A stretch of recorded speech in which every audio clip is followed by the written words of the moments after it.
Hello and welcome back to the Elevate Your Running podcast.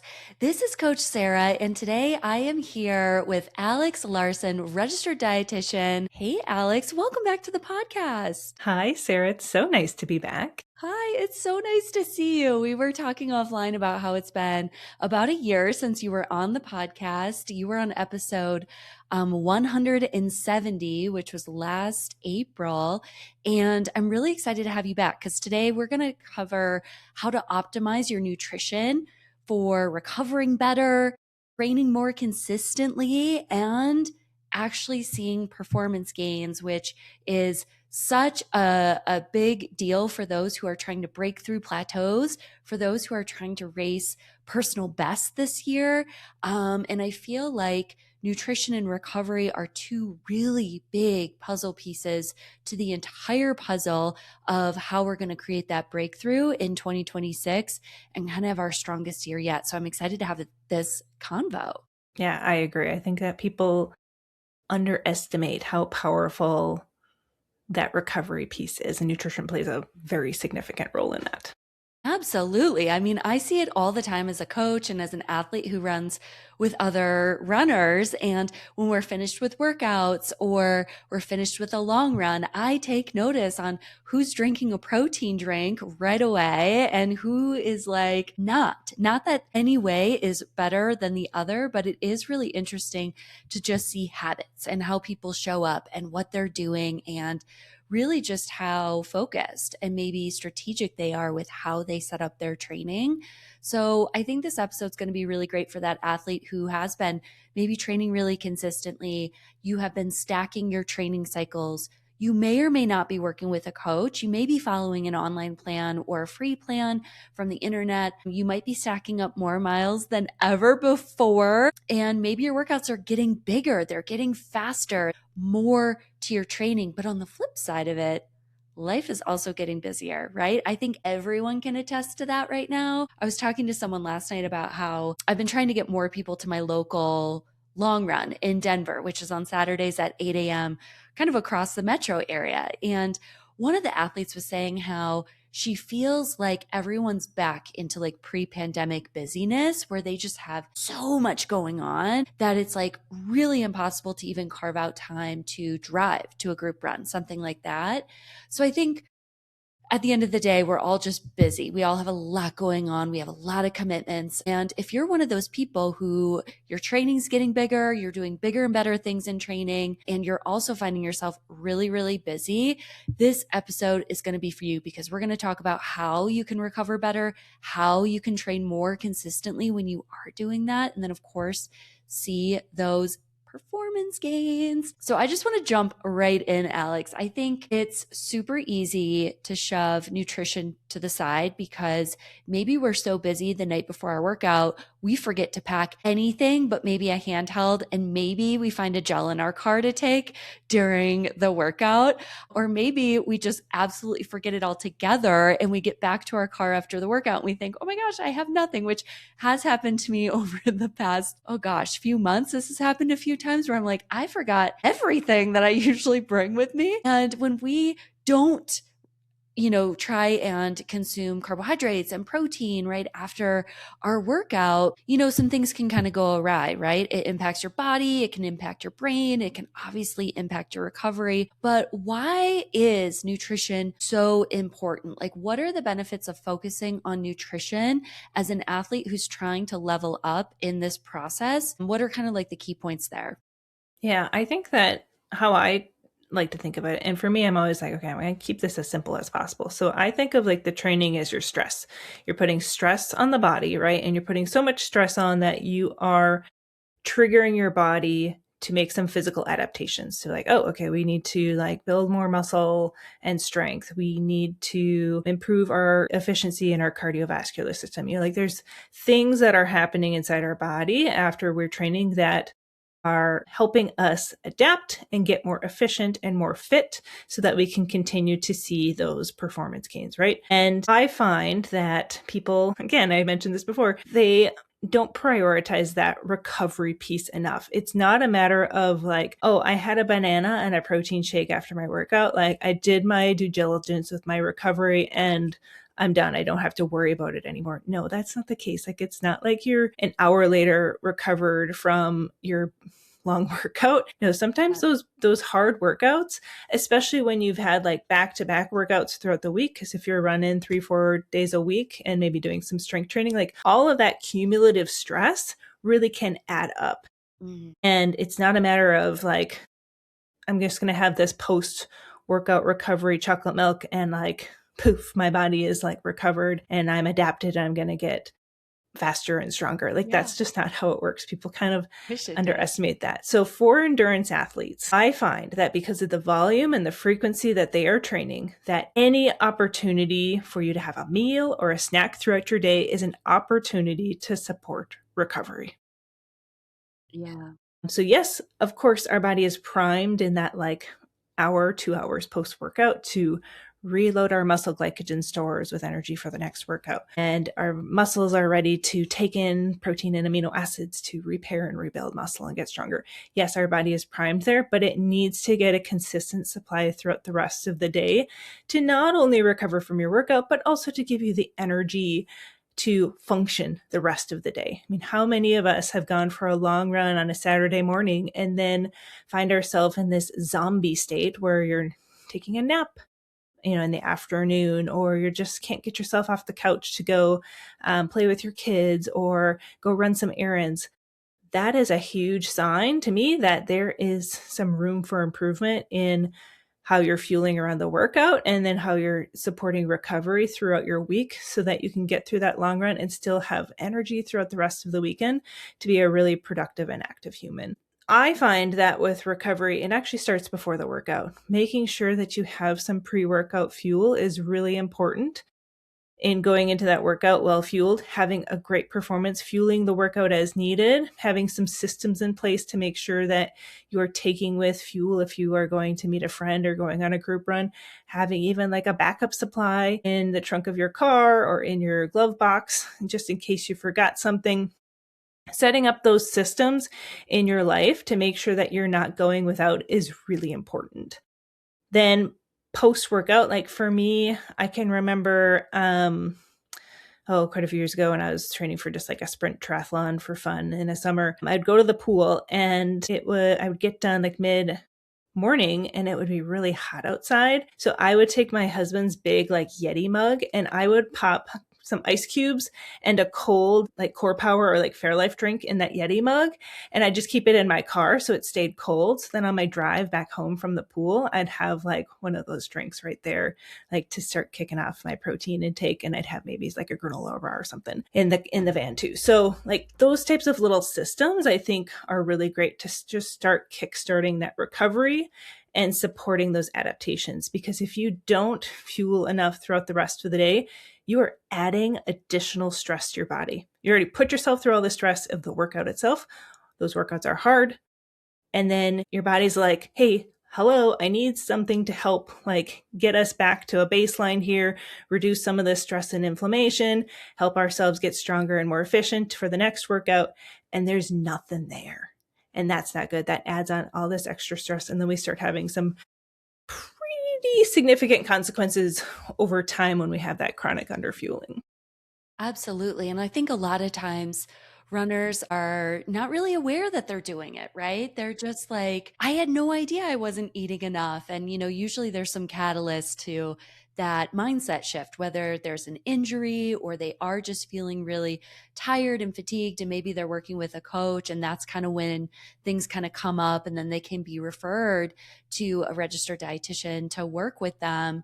What would you say, like, when you're working with marathoners and you are evaluating, let's say, a pretty heavy week? I think we're going into peak weeks for a lot of athletes who are listening to this kind of in more of like the live state, like pretty quickly after this episode is released. They're in peak weeks. They have some pretty big workouts. They have some pretty long recovery efforts. Maybe they're going into that 20-21 mile long run. And we've set the stage for like that morning routine of like recovery really starts in your breakfast, right? Your what you're eating before you're going out for that run, because you're prepping your body to be able to withstand some of the demands of that long run or that workout. You're doing some really great intra-fueling gels and hydration support there. You're getting that core power and maybe that you have the protein and maybe some type of carbohydrate to recover from. What should the rest of the day look like? Because I know I fall into this trap where I come back from a long run and yeah, I have my protein drink, I have my orange, and maybe like a granola bar or a bobo bar because I'm gluten free, and I'll have coffee, I'll take a shower, and then it's like, oh my gosh, I need to get my dog outside. I actually do want to lift because I'm a big believer in making the hard days hard. And then I also might plan a hike with a friend or going out and doing something that's just maybe a little bit more demanding on the body. So what should the rest of the day look like for those who are kind of on the go for the rest of the day? Yeah, that so, and I just had this conversation with an athlete client yesterday who was starting to add in some longer activity days. Yeah. And so, for her, we were talking about what if she has a day where she's active for 5 hours of the day, and that takes up a lot of time. And so, you're ending up missing out on a meal at that point, right? Yeah. And so, with that type of situation, you really have to take advantage of the times that you are sitting down to eat and almost bulking up those meals a little bit more than what you usually would. Mm-hmm. I'll give an example of myself. The other day, I had gotten done with a workout. It was 11 o'clock when I was wrapping it up. And I thought, okay, I'm going to go down to my office. And I get really sucked into my office. I love my job so much. And I sometimes am prone to not leaving my office at 12:30 to go grab lunch. And I'm like, well, I'm already here in the kitchen. I'm making my protein drink. I was like, I'm just going to have an early lunch, and I'm just going to really bulk up my meal here. And so I grabbed some leftover rotisserie chicken from the fridge. I had some leftover rice. I love cottage cheese, so I threw some cottage cheese on there, and I had some fruit for some color. And so then I had plenty of carbs, but then I added up the protein after I had eaten it. And I was like, oh my God, that was 90 grams of protein. But I had some protein at breakfast, but it was a little bit lighter breakfast because I knew I was going to have a really hard workout. And so then I had this massive lunch. And so that helps me get through the afternoon really well. My appetite was really regulated. I was already ahead of my protein needs for the day. And so then I can go into my afternoon, evening and have a very sensible sized dinner and not have to play catch up with my nutrition. So sometimes you have to take advantage of when you are going to sit down at the meal and maybe have a secondary protein source, maybe have an extra serving of carbohydrates, maybe adding in a scoop of vegetables and fruits to get in those micronutrients. So taking advantage of those opportunities can be really beneficial. I have a client who is a surgeon. And so on there's 2 days a week where she's doing surgery, and it's usually she starts at 8, 9 a.m. and she doesn't get done until early afternoon. And before, her breakfasts were kind of stingy. And I was like, you know what? On surgery day, I want you, before you start work, I want you to be at least 50 grams of protein for the morning. So she kind of has almost 2 breakfasts in the morning before she gets to work. And we just tested it the first week. And by the following week, she goes, oh my gosh. She goes, this is amazing. I feel so much better throughout that morning working. She goes, when I finish up my case, I am in a much better state, mentally and with my mood and with my appetite. She goes, I'm ready for lunch and to kickstart having that midday meal. But she's definitely going to keep doing this moving forward. And then there's even some days where she's 60, 70 grams by the time she starts work that morning. And I'm like, look at you, 75% way through your protein for the day at 9 a.m. And we kind of joked about it, but she just loves how she feels the rest of that morning. Yeah. And those are just unique situations of people's lives and schedules where there's no way that she can sneak in a mid-morning snack where she's just making up for some of that nutrition versus a situation where you have, maybe you go into the office, but they have a really nice snack bar that's got some Greek yogurt and some different things. Yeah, you could have a little bit smaller breakfast, but then have a mid-morning, Greek yogurt that's going to hold you over until you get to that later lunch, 1 o'clock, 1:30 lunch. So thinking about your schedule, thinking about your needs, I think is really important for people to not just say oh, I gotta have breakfast, lunch, dinner, snacks, eat more, But I say, no, let's be strategic and work with what you got going on in your life to set up a system and being able to look at your schedule and adjust as needed and being really flexible with that. I think that that's where people tend to see a lot more success with their day-to-day recovery nutrition, because they're not trying to fight against, the crappy situations of a schedule getting really crazy busy. Yeah, which I think we can all relate to, whether we work in a hospital and we have really demanding hours. I know I coach a lot of people, either doctors, practitioners, etc., where they are on their feet for 12 hours sometimes at a time. And, and we work on the hydration piece to it. Obviously, front loading nutrition is such a huge needle mover. That's such great advice. And I think for those who don't tend to be like, super hungry in the morning, kind of what's your guidance there to kind of help them get Yeah. over that hurdle? Start small. I had a client who very much was like, I'm not hungry in the morning, Alex. She goes, there's like, my husband will make me breakfast and I have to like force it down. I'm not hungry. And I was like, okay. I was like, what would sound good for you in the morning? And she's like, well, I really like the strawberry banana core powers. I'm like, oh, great. That's like 26 grams of protein. I was like, what if you just like stocked up on some of them and had one in the morning and finished it before 8 a.m.? She's like, okay, yeah, I could do that. Like, that sounds really easy. I'm like, great. So we started there. And then a couple weeks later, I was like, what if we added like a slice of some yummy toast? Like, she really likes sourdough bread. I'm like, what if you did like a slice of toast with your core power? And she's like, yeah, I think I could do that. Like, having some nutrition in the morning is starting to feel okay. I'm like, great, let's add in a little solid food now. And then eventually we went to 2 slices of sourdough toast. And then we went to adding in some blueberries. And now we've talked about removing the core power and doing some other foods that are going to be really protein rich, because she's just starting to get a little tired of the core power in the morning. And I was like, that way, like in the afternoon, if you need to like fill in some gaps with nutrition, maybe after lunch, you could do one of those core powers then instead of in the morning. She goes, oh, I actually really like that. So now we're working on shifting some of her breakfast to having some more protein rich, like whole foods. And so that's what's kind of interesting, is like we start by pressing the easy button, like the low hanging fruit, some of the simplest, easiest changes that are going to start the habit and help start regulating that appetite a little bit more. Because I just find that breakfast in the morning is magical, but if people have been chronically under fueling during their day and then eating the majority of their nutrition in the evening, they're not going to be hungry in the morning because they might still be digesting their dinner and bedtime snacks, when they're waking up at 6 a.m. So those are the things that I like to do, is being really patient and starting with so simple goals and things that really are very doable for people, and then building from there.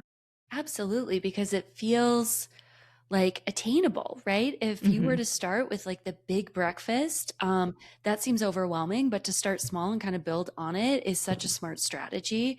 And I know for myself too, like today, for example, I have our podcast recording, which is incredible. And after, I'm on calls until, I guess for context, it'll be like 3.5 hours of calls, but I'm going right into meeting an athlete for a walk at 5 o'clock. And this morning when I was getting ready, I was like, okay, you have to like eat really as much as you can before you get on the podcast, because I'm going to be busy for hours on end. And Yeah. it's just one of those things that can like, it's not always going to be perfect. I think that's the one thing we have to remind ourselves of, is that we are human and there's going to be days where maybe we don't necessarily plan accordingly. But like, if we are intentional with how we are fueling and eating throughout the day to set ourselves up for success for that recovery, so we can recover through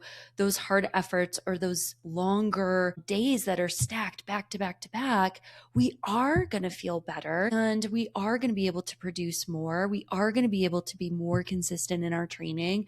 We might be able to do a little bit more on that side to show up even stronger for race day and kind of have that breakthrough. But I think it really does start with one, awareness, but then the intentionality of it, of being really intentional with it. So for those who find themselves maybe with busy schedules and they're like, okay, I kind of know what I need to do, but I don't necessarily know how to implement it? What do you work with your clients on how to implement kind of that strategy? Yeah, well, a lot of times we will look at the person's day, their normal schedule, what time of day they're working out, if it Mm-hmm. varies throughout the day. We'll talk about different scenarios in their life and start setting some really easy goals. We might see some gaps in terms of like maybe they do have a pretty good hearty breakfast, but then the rest of the day they hardly eat all day long. And then they'll have some random snacks in the afternoon, and then they'll have this big huge dinner. So it might be a situation of like, hey, how can we fit in a lunch or something that we're going to get in a good amount of nutrition midday, and then having an intentional planned snack mid-afternoon instead of you just kind of like grabbing whatever is in front of you kind of situation. Like, how can we be more intentional instead of I think a lot of people try and think like, oh, I'm just going to try and eat more intuitively. That often doesn't work with athletes Mm-hmm. because exercise can suppress our appetite, and Mm-hmm. then we don't get hungry until a couple hours later, and then all of a sudden we don't feel real great. So I tell people, I'm like, no, I need you to eat within that first, I have a snack at least within the first hour, or if you're due to have a meal, have that meal, and then within 2 hours having an intentional meal to get a jump start on that recovery and start helping regulate energy levels and appetite levels throughout the day. But for me, it's building systems of talking about how can we make the best of the situations that you're in. Maybe someone's traveling or they're at a work conference. Like, what are there things that we can do in terms of like, okay, where is your conference at? Where are you staying? Is there a grocery store or market nearby? What kind of restaurants are nearby? You've been to this conference before, you know that the food that they offer is terrible. So it's like, okay, let's hit up some options that are near the conference that you can feel really good about. Like just putting together those things in place and being just thoughtful and planning, I find set people up for success, not only because they know that it's healthy for them, but also they just feel better. You know what I mean? Like their training feels so much better. They are seeing that they're getting more performance out of their workouts.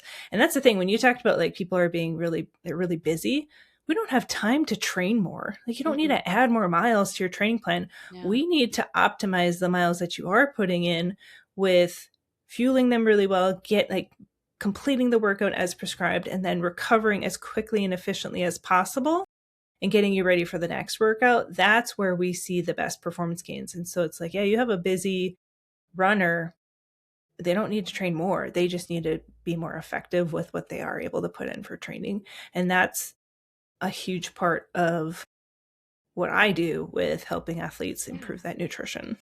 Yeah, it's like that intentionality piece is so needed when it comes to this side of things. Like I work with runners and see the intentionality that comes with training and being all in on that side of things. And sometimes always wanting to do more, right? Like, can I have more reps? I'm going to do this later. I'm going to tack on this piece that I didn't get to run today and I'm going to do it later in the week. And I'm like, no, no, no, no. We don't need to do that. But like, I think the intentionality piece is just so important and we can really focus in on that when it comes to our training too, and making sure that we're just being as smart and efficient as possible. You know, obviously working with someone helps tremendously. When you're working with Yeah. a coach, when you're working with a registered dietitian, it just kind of takes and removes that layer of maybe the gap that's between you and being really successful in that area, because a specialist is coming in and helping you kind of close that gap.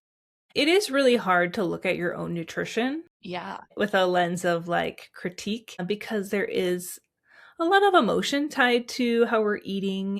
Yeah. And we all have our own like traumas from our childhood, you know, as a millennial, living through the 90s and diet Yeah. culture. You always think like, oh, all I get is eat less and exercise more and I'll be, you know, leaner and healthier and stronger. And like, that doesn't work a lot of times for athletes. And so Yeah. part of my job is also like building that awareness where we do use like a food journal so that people can visually see like everything that they ate in the day and what does that look like nutritionally for them and the food choices that they're making, what are they contributing to that nutrition and how does that translate to their energy levels, their appetite throughout the day, their performance in their running. And that's where I can come in and help connect the dots so people can start to listen to their body a little better, know how to adjust and feel really confident in their food decisions. I think that's like one of my favorite parts of the process, is like people just no longer second guessing every single thing that they're eating. They feel a weight lifted off their shoulders because they don't have to stress about those food decisions. They know what they need to do in order to support their goals and their training.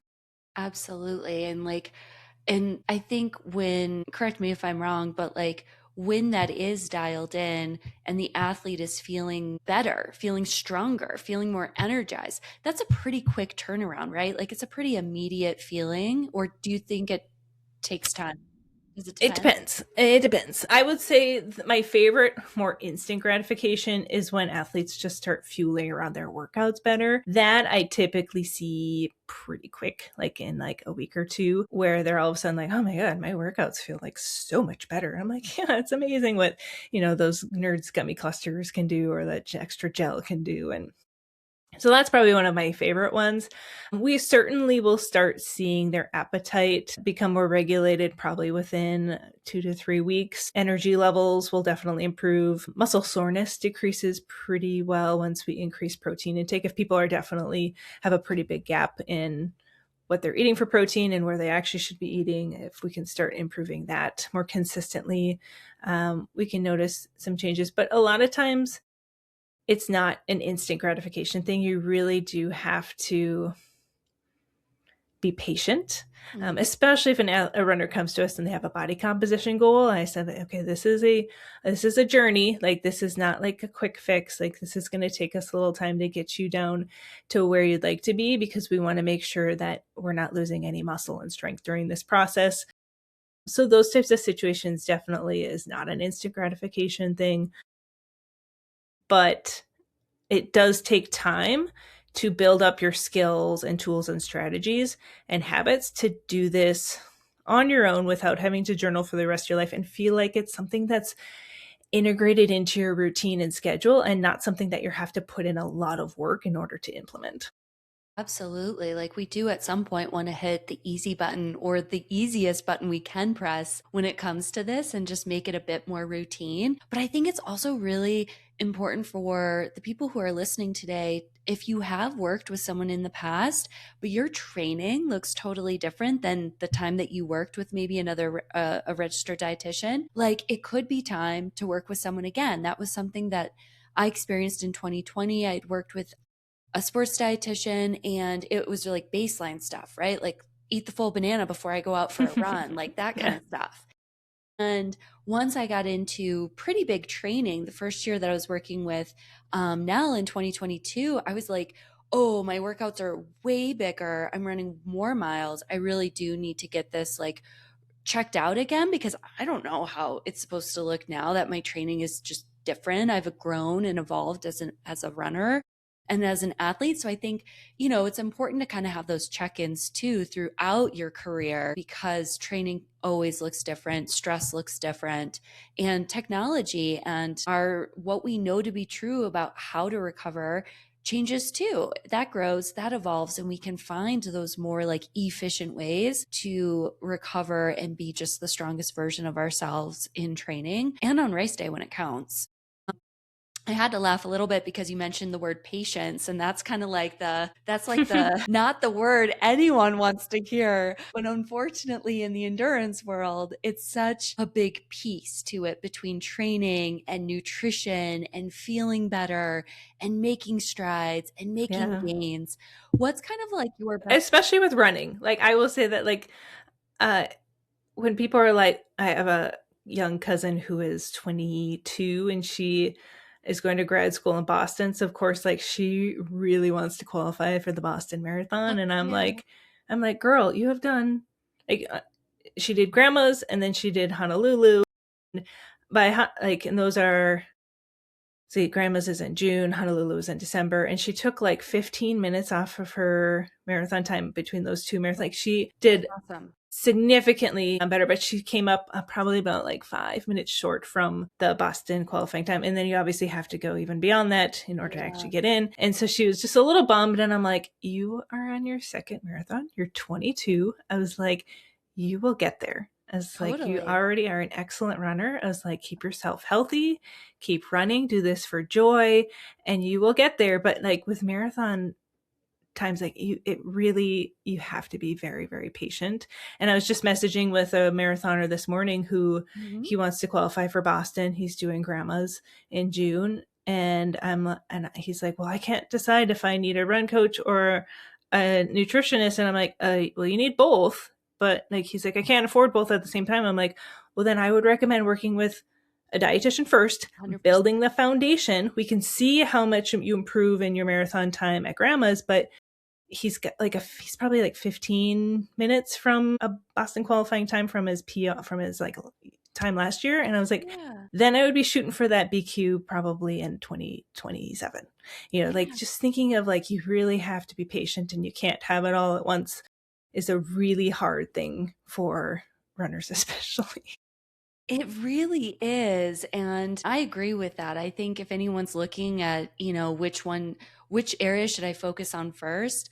The foundational piece, right? The Yes. nutrition, understanding how it works, how your body works, what your body needs is huge because then you can add on all the extra things that Yeah. go well 100%. and feel Yeah. so much better.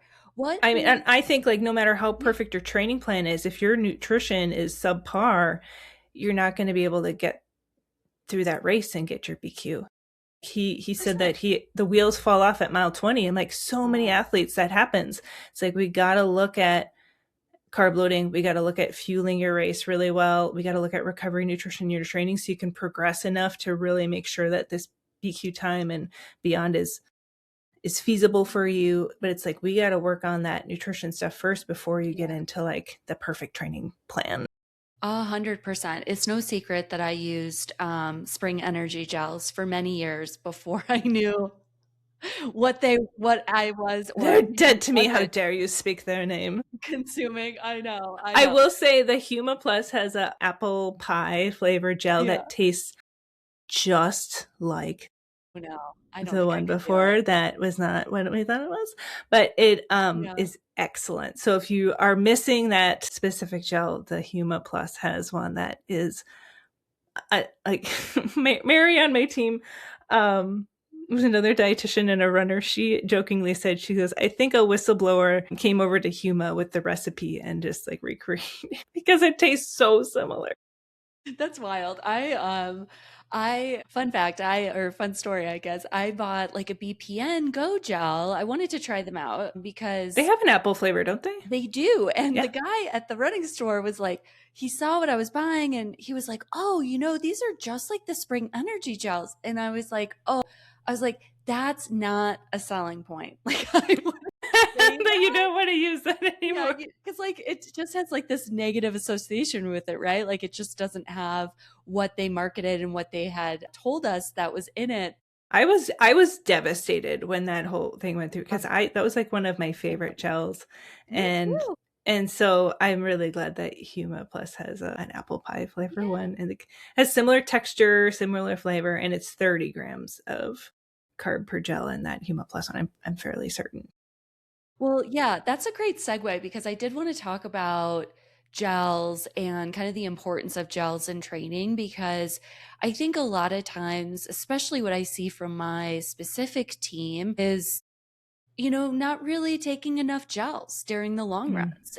And that's subjective to some extent, but I really try and lean into for marathoners, like that 80 grams per hour, it feels like it's kind of that golden number in my eyes of like, if we can train your stomach to take in 80 grams with a quality long run and you're feeling good and you're feeling strong, that's a really great place to be. And then obviously, if you want to train and take in more, I don't really see any harm in that.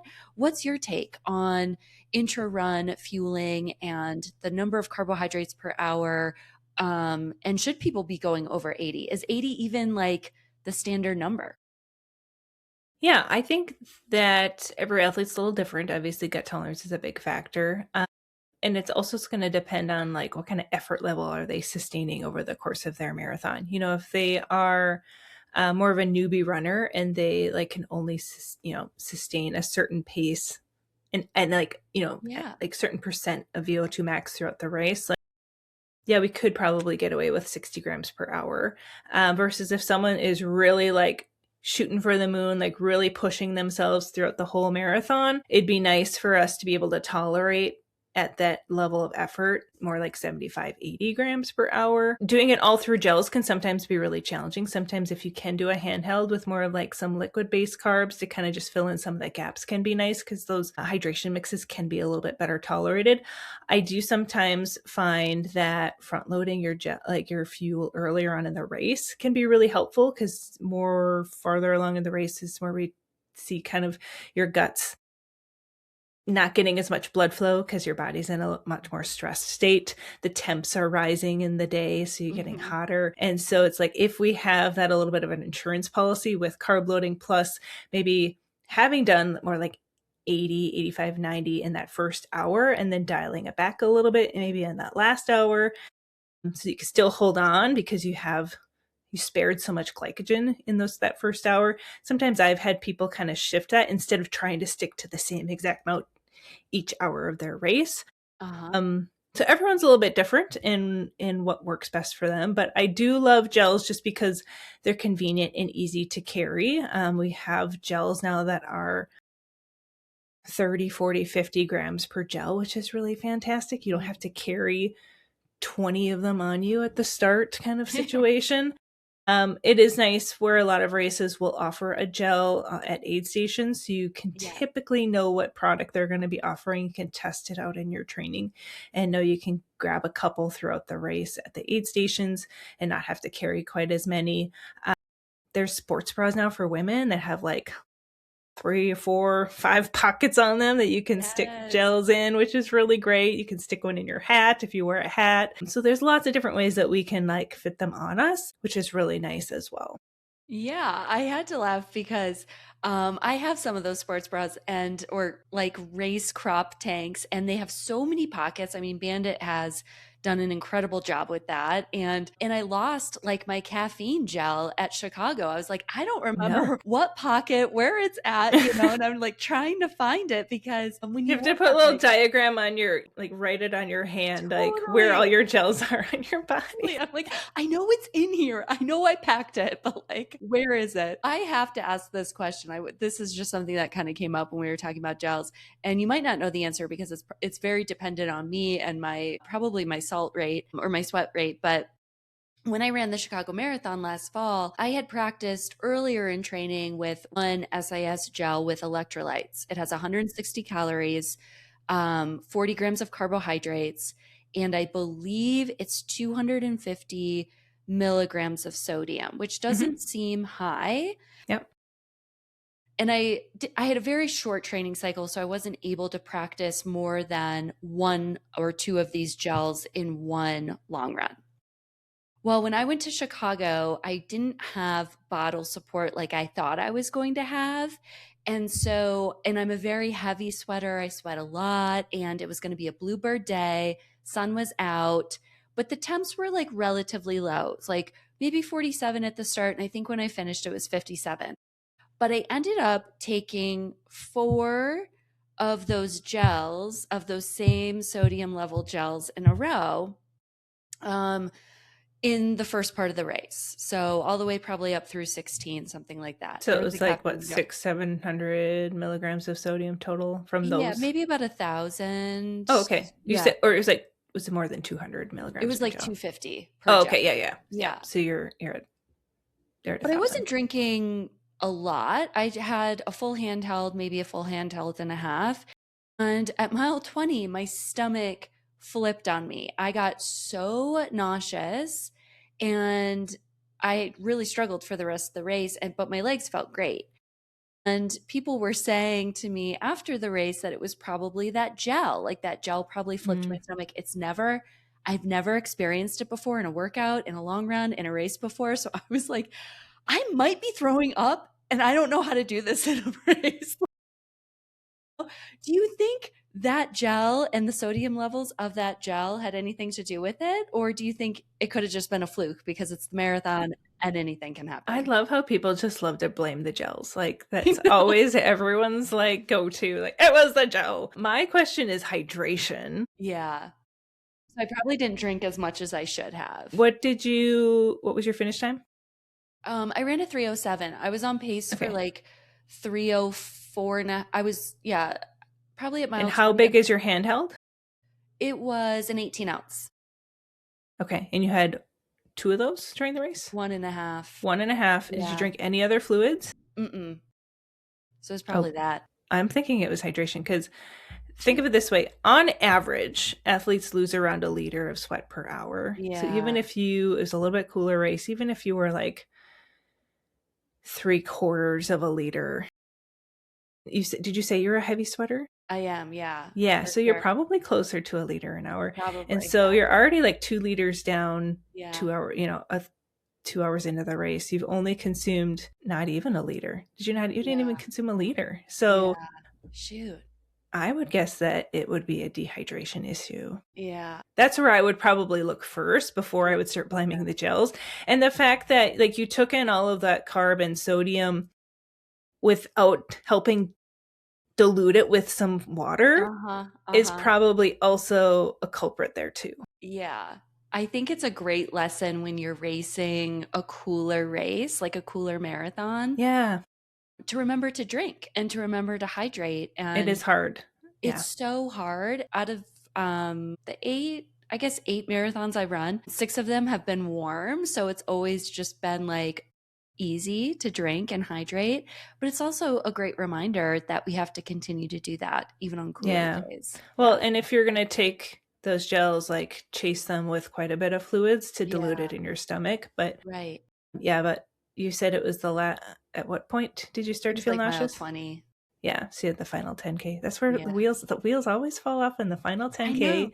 It's like either your And legs or your stomach or yeah, something. or Like, all of it. Yeah, like I don't know, there's something about that final 10K that's just one of my like favorite things where I tell athletes I was like my goal is for our athletes to be like passing everyone in the final 10K because they feel so good. absolutely. That's always my goal. And so just a matter of like carb loading, fueling the race well, staying on top of hydration, electrolytes, all of that stuff is kind of part of that. Do you ever do like a bicarb?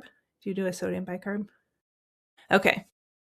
Because that's something too, you wouldn't have to really worry about electrolytes during the race if you were doing the bicarb because it's such a huge dosage of Right. salt that some of our like saltier sweaters for marathons were like, you could do the bicarb and then we don't really have to worry about electrolytes because you're taking in like 3-4 grams of sodium, an hour or so before your race, a couple hours before your race. And Yeah. then like you can take some, but you don't have to worry too much about that because you're getting Oh, such a that's a massive great preload. idea. Yeah, because it's always it's my Achilles heel. Like it's like the marathon project was in December and it was this like out and back or looped course. But they had bottle service and they had like bottles at every loop. And the bib was quite expensive. And someone on Threads was like, I don't understand who would pay $350 to do this race.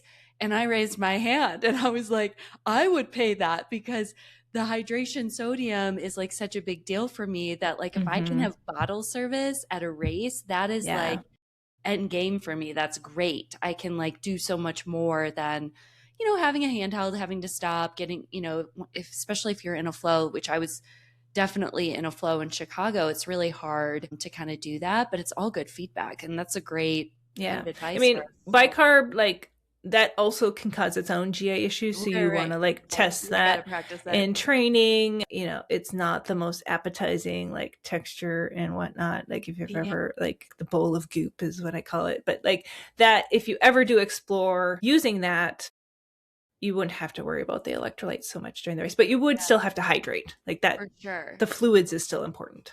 Yeah, I think what's ironic is that I am such a heavy drinker when I run long and even on easy efforts, I have a handheld. And one of my friends after the race was like, that's so wild. She's like, she thought it was hydration too. And she's like, I could I'll anytime I see you running, you have like your little like handheld with you.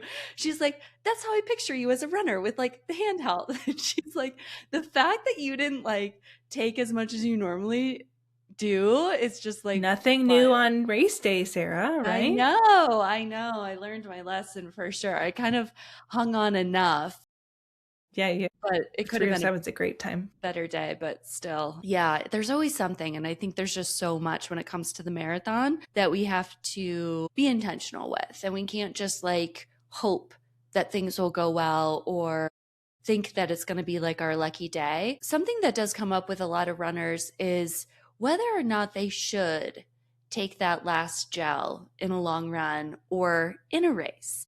I'm always for team gel, like take the Yeah, when gel. in doubt, take the gel. Yeah, you have a mile to go, take the gel. And I even talked about this on Instagram a few weeks ago because I practiced this in a long run and I thought, if people are looking to me for information and they want to see what I'm doing, I want to be a good resource for them in that way of like more can be better with gels. So what's your take on it? Like what is, if someone has a mile or two to go and they've been taking gels every 30 minutes or kind of tapping out around that 80 grams per hour mark. What's your take on taking the gel at the end of the run? And also, what is the benefit if they end up taking that gel at the end of the run for like the recovery side of things? Yeah, for training, definitely take the gel for sure for a couple reasons. One, it's not like the moment you stop running, your body stops requiring carbohydrates, right? So Yeah. like think of it as like you're just supporting recovery the rest of the day because you're not going into the rest of the day in as big of a whole energy hole. Number two is sometimes with my marathon runners, let's say they're going to go out for a 16-mile run. We might practice fueling that as if it's an 18-mile run. And then when they Yeah. go out and do their 18-mile run, we're going to practice fueling it as if it was a 20-mile run. Because it's not like for marathon training, you go out and you do a 26.2-mile run before you go run the damn marathon, right? Yeah. So if we're fueling a little bit more in the training runs, then when you get to your actual race day, you've already kind of practiced your nutrition for 26.2 miles. So that's where if you're a couple miles out, like, yeah, take the gel. Like, it's not going to Take the hurt gel. you, but it is going to practice gut tolerance. It's going to set you up to be able to tolerate that on race day when you've already got a little bit of adrenaline going. You're going to be pushing the envelope a little bit more effort wise. Like, I think there's no harm in fueling yourself a little bit more. I think it's only going to offer benefits. If you're like a mile out from the finish line of a race and you're like, I feel fine, but I'm due to take a gel. Yeah, you can like finish your last mile. But if you're like a couple miles out and you're feeling like, oh, I'm starting to wane here, take that gel. Yeah. Go for it. It jumpstarts recovery on the other side of things too, Yeah. right? Because Yeah. you're just adding more carbohydrates to your body, and that's going to help improve recovery and hopefully feel a little bit better as you go into the rest of your day. I really love that. We talked about patience in this sport and fueling well and fueling often so we can get the most out of ourselves in the sport. I think whether we are chasing big goals or maybe we've already chased those goals and now we're kind of in a different season of running, I think a lot of us want to do this for as long as we can because we really enjoy the benefits. We enjoy the endorphins, we enjoy the community, we enjoy maybe it's therapy to us of like getting out there and listening to mother nature and just being like with the simplicity of that. How does fueling properly impact our longevity in the sport so we can do it for as long as we want to? I think the number one thing that it offers is keeping you healthy and injury free. Obviously, there's situations like you trip and fall and you injure yourself. Like obviously, you can't prevent those, but like stress fractures, muscle tears and strains, those types of things, 100% we can reduce your risk by making sure that we're optimizing nutrition to align with how much stress and training you're putting on your body. So that to me is probably one of the number one things. I had interviewed Dakota Lindworm for my podcast. Oh, not that long ago. And when I was kind of studying her trajectory as a runner, I was like, it's really interesting to see how she progressed as a marathoner.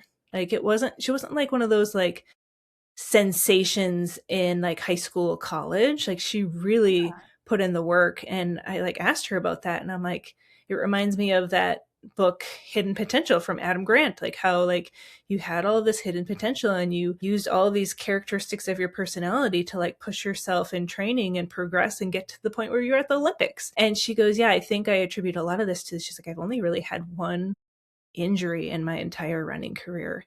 And I was like, 100% that is the reason why she's where she's at, is because she didn't have these constant hangups of injuries that prevented her from getting faster over time. So to me, I think of recovery nutrition as the number one key piece to longevity in any sport that you're in, because it keeps you healthy. It keeps the joy in the sport. Yes. Like if you've ever done a fasted long run before, you know how miserable that absolutely is. Like you hate your life, you question all your life's decisions. Like it's the worst when you hit the wall and you have a workout that just sucked. And it's like, no, if we can keep you well fueled, feeling good in your day to day, you want to continue doing your sport. You don't get burnt out as much and then have to take big, long mental health breaks from your sport. Mm-hmm. So to me, those are the big things that I want to support athletes through so that they can continue to flourish in their sport. Absolutely. It's such a big piece to it, because if you can show up and be consistent and happy and joyful and avoid the burnout, stay, injury free, then it's up to you to decide how long you want to do this and how far you want to go. And I really love that story about Dakota, because I think it's so true for all of us and all of our untapped potential. If we can just put the puzzle pieces together and be intentional with it, we can do some incredible things. We're seeing women in this sport do incredible things in the marathon. I'm seeing women in their 20s now running sub-3, like in their third marathon. And I'm like, this is insane and so cool. And like, there's just so much potential there. It's so cool to see. For anyone who's thinking, okay, this episode is resonating. I feel like it has my name flashing in like a neon sign, like, hey, hey, hey, this is all for me. What is like the first step that they should take to optimize their nutrition and get, on track? Sarah, I can't answer that question because everyone is so different. It depends. It's our favorite answer. I know. Honestly, I considered naming my podcast It Depends, because that's always the answer to all of my questions that I get. But here's where I would typically look. Either at how you fuel around your workouts, like adding some more pre-workout, starting to up some of your fuel during your workouts. Or I would look at having a bigger breakfast, having a bigger lunch, instead of just saying like, oh, I'm going to eat more throughout the day. I think when people do that, they end up kind of grazing, and then you really have no sense of like what you're actually eating throughout the whole day. And like, if you're actually getting enough of the right stuff that you need to support recovery. That would be probably where I would start. And if you are just completely confused and unsure of how to implement that, then exploring working with a sports dietitian would definitely be on that list too. Absolutely. I think it's such a beautiful investment in yourself when you do that, because it does set you up for the long game. And that's a great place to be. It is a leap to work with a sports dietitian. I was kind of reflecting on some of the reasons why someone wouldn't work with a sports dietitian. And like there is some fear, because it's like an investment in yourself. And it's like, what if I fail? There's some fear of failure. And to me, like, there's no such thing as failure. It's like, well, that just tells us what's not working and what we need to figure out what will work for you. And so like, there's so many different ways we can go about nutrition. And I also think that there's a vulnerability too of like showing a dietitian like, oh, well, this is what I'm eating. This is me skipping meals. This is me, not being perfect. Having this ice cream in the middle of the day. Like there is a little bit of vulnerability there too. And I just want to reassure people, like, there's no judgment from us. Like we understand. And that's like part of our job, is looking at all of the emotional reasons or stress reasons why you might eat, and your crazy busy schedule and all of that, and helping build those tools for you to feel more confident in how you're eating. So I get that it can be really scary, but I promise that I would say almost all of our athletes really are glad that they did it, and they wish they had done it sooner. Yeah, I think that's a great statement to make. And I know from my own personal experience of working with an RD, it was awesome. It was awesome. Like, so supported, non judgmental. Like, you guys are here to help, right? And it can be a really beautiful process if you're open to it. You know, we didn't talk about macros because I feel like there's been so many podcasts, not just the podcasts that I've put out, but other podcasts about like what to eat and when. But is there any sort of like vitamin or mineral or anything that you would say would be like, oh, we should really focus on this in addition to protein and carbs after like a hard workout or a hard long run?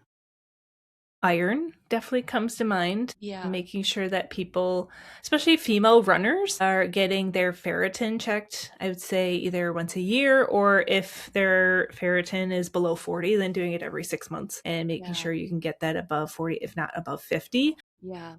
I just find no matter how great an athlete is fueling, if their ferritin is suboptimal, they're going to feel lower energy. Their performance is probably going to suffer a bit. That would be probably the number one thing is I would look at. And I myself, I'm going to actually go have just a preventative visit with a family med doc next week, because it's been a while since I've seen the doctor, and I'm going to request a ferritin check and some other things, because I'm just turned 39 and I'm like, all right, I need to go into my 40s, like very aware of where I'm at health wise. And so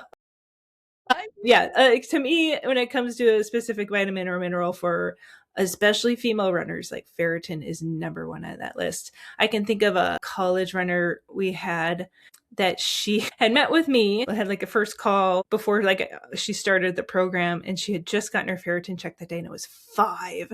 It was so low. And so she kind of said what she was doing for like fueling her races and her runs. And I was like, well, it's actually sounded pretty good. I was like, I wonder why you're like petering out halfway through your cross country races. And then when she said her ferritin came back 5, I was like, well, there's our answer. And so immediately started a supplement, added in iron rich foods.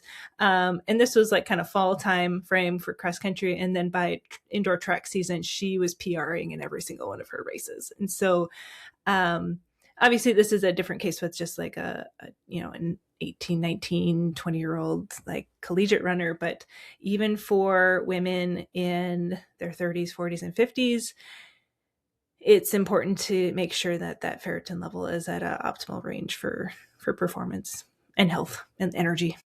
Absolutely. On last week's episode, I had a running coach, Laura Fella, who was on, and we talked all about breaking 3 hours in the marathon.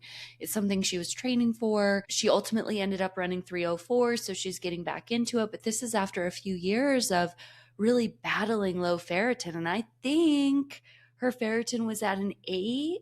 Yeah, that's so low. It's so even low. People who are like, oh, it's 18 and my doctor said that's fine. I'm like, that's not fine. I was like, the latest research article said about 40. My team and I, we like to see about 50. Like we're just like, no, you gotta have it up there. Because if you think of like it's like this heel strike hemolysis that's happening, is our red blood cells are basically breaking up right there in our heel from that pounding. And so it's over time, it can be really easy to have that ferritin and those iron stores drop.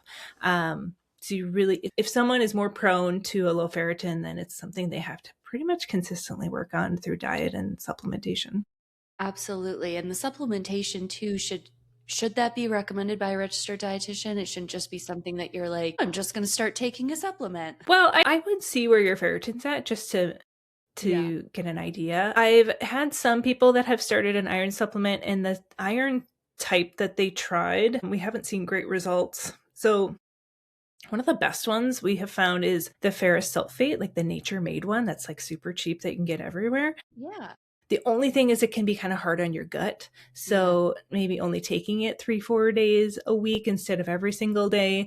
I like to take mine personally in the evening with a little bit of food, pairing it with some vitamin C rich foods and avoiding calcium rich foods with it because calcium can inhibit absorption. So there's some strategy that we can go about to try and get that ferritin up a lot quicker because it's, again, not an instant gratification thing, but usually people can start feeling better fairly soon if we're pretty aggressive with getting that iron in. Yeah, that's great. That's great. And get your blood work done every year. Yeah. Great reminder. Ever? I have one more question. If an athlete is not seeing performance gains, what should they check first nutritionally under their nutrition bucket? I'd probably look at protein first. That's the one I see a lot of people are not getting enough. So 1.5 to 2 grams of protein per kilo. So you could do like 1.8, like go right in the middle. So you take your body weight in pounds divided by 2.2. That's your weight in kilos. 1.8 times that weight, 1.8 times that. And that will give you an idea of what we're shooting for. You could take a little food journal, see if you're short on protein, and make sure it's a pretty typical day, and even maybe do a weekday and a weekend, see if there's any like major differences there. So I'd look at protein, see if there's room for you to increase your protein intake throughout the day. That can definitely help recovery. I've certainly seen, I can think of this one particular triathlete who he was like short on protein 30 grams a day on average. And in that first week, we started increasing his protein intake. And he sent me a message in the middle of his bike workout on that next Sunday. And he's like, I feel so much better. He goes, my legs feel like night and day difference compared to last Sunday. And I'm like, yeah, it's amazing what happens when you're like not so significantly short on protein every single day. So just like those types of things can make such a big difference. But I'd start with protein. Then I'd definitely look at carbs, especially carbs around the workout itself. Those are probably the 2 areas I'd start. Yeah, I love that. Well, thank you so much for your time today. It was so great to chat with you. Is there anything that you wanted to talk about that we didn't get to talk about today? I don't think so. I feel like we covered recovery nutrition fairly well. Cool. Great. Awesome. Well, where can our audience find you? Yeah, I'm at Alex Larson Nutrition on social channels, and then same with my website, alexlarsonnutrition.com. I do have a podcast now, Endurance Eats. I talk all about endurance nutrition topics. And yeah, I always have my signature one-on-one nutrition coaching program for athletes that are feeling like they need that more personalized one-on-one support and accountability. Definitely reach out if you're interested. I love that. Thank you so much. It was so great to talk with you today, and I hope everyone else has a great week. See ya.